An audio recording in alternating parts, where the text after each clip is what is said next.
Salut à tous, j'espère que vous allez bien. Aujourd'hui, on se retrouve pour faire la peinture sur le croquis qu'on avait fait la dernière fois. Donc, je vous avais expliqué comment préparer une peinture avec un dessin. Donc, voir quels éléments mettre, comment choisir la composition, comment les agencer entre eux pour avoir quelque chose de sympa après. Et donc, aujourd'hui, on va voir comment faire la première couche ensemble. On va voir quelques éléments spécifiques à cette peinture qui sont assez intéressants au niveau du bâtiment, du paysage lointain. Voilà comment choisir les couleurs intéressantes pour faire une première couche. Et on la détaillera ensuite, bien sûr, en faisant différents effets des textures et tout ça. Donc on voit ça ensemble, j'espère que ça vous plaît, c'est parti. Pour commencer, je reprends le croquis qu'on avait fait dans la dernière vidéo et je le passe au crayon noir. Donc c'est un crayon très fin qui permet de marquer les contours pour pas les perdre quand je vais commencer à peindre et surtout de pouvoir gommer tout le crayon pour pas qu'il se mélange dans la peinture. Donc je garde quelques repères avec les lignes de fuite et ça suffit, et puis après je gomme tout le crayon. J'aime bien commencer la peinture par faire le ciel, c'est l'endroit quasiment le plus clair de la peinture. Ça permet de fixer un premier point de repère. Voilà, on peut commencer soit par le plus foncé, soit par le plus clair, mais moi j'aime bien commencer par le ciel. Donc ici, je prends une couleur avec du blanc et du bleu de phthalo pour faire le haut du ciel qui est très bleu. Et ensuite, en rajoutant du blanc, je viens dégrader pour avoir une couleur beaucoup plus claire en bas, en rajoutant un tout petit peu de marron pour avoir quelque chose de plus désaturé et qui tourne vers le gris. Je rajoute rapidement dans le ciel quelques textures, donc des nuages de haute altitude qui sont très lointains, juste pour avoir quelque chose qui ne soit pas tout uniforme. Maintenant, je vais m'attaquer aux montagnes qui sont très lointaines.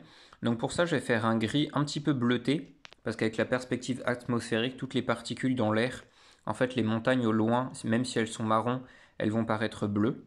Donc pour ça, je fais un mélange avec du marron, de la terre d'ombre brûlée et du bleu outre-mer.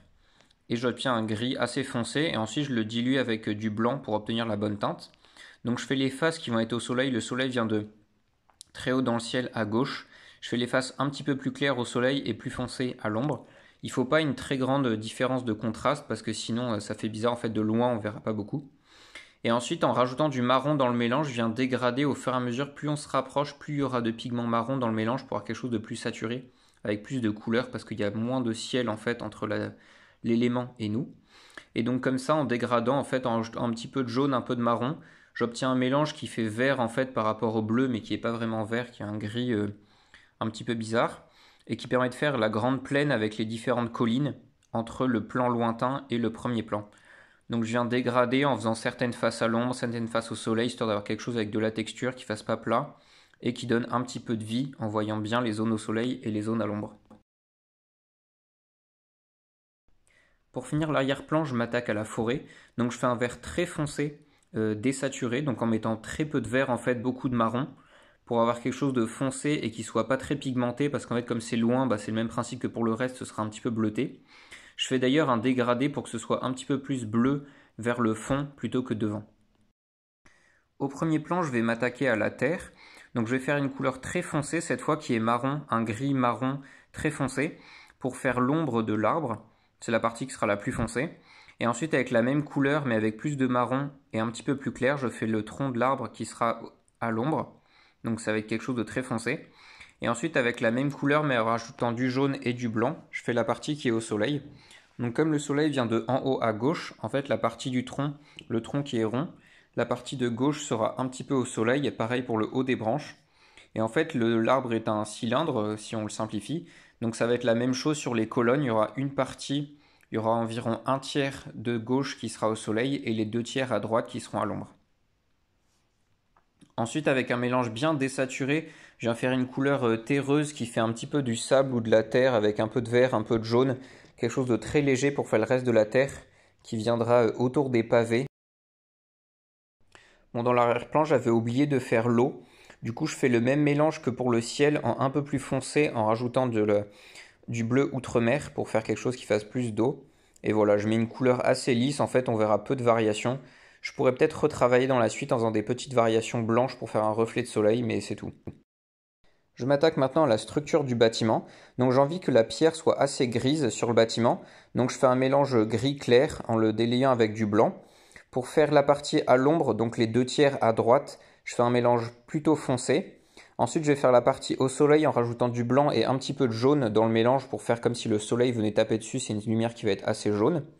Et comme on a vu sur le cours de dessin sur les valeurs, en fait, entre la partie au soleil et la partie claire, il va y avoir une partie plus foncée qui est foncée par la lumière réfléchie, en fait, qu'elle ne reçoit pas. Et donc, il y a un trait foncé entre la partie claire et la partie à l'ombre.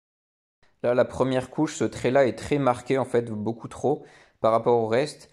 Donc on viendra avec des glacis ensuite pour l'adoucir, mais j'aime bien avoir quelque chose de très marqué à la première couche pour être sûr qu'on voit bien la perspective et que ce soit bien clair dans nos esprits. Surtout qu'ensuite j'ai envie de faire un feu dans la coupe qui est sur la droite, donc ça viendra changer un petit peu la répartition de lumière, mais on verra ça ensuite avec des glacis et d'autres couches. J'avais envie de faire une première couche simple pour poser la structure du bâtiment. Ensuite, avec le même mélange foncé, je m'intéresse à l'ombre du bâtiment. Donc comme le soleil vient de très haut, en fait, l'ombre va être courte, donc les piliers vont être très courts, et on a rapidement le toit qui va venir ombrager toute la zone. Ça, c'est quelque chose qui est voulu dans la composition, pour avoir en fait un premier plan très foncé, ce qui permettra de mieux faire ressortir le feu qui sera dans la couple sur la droite.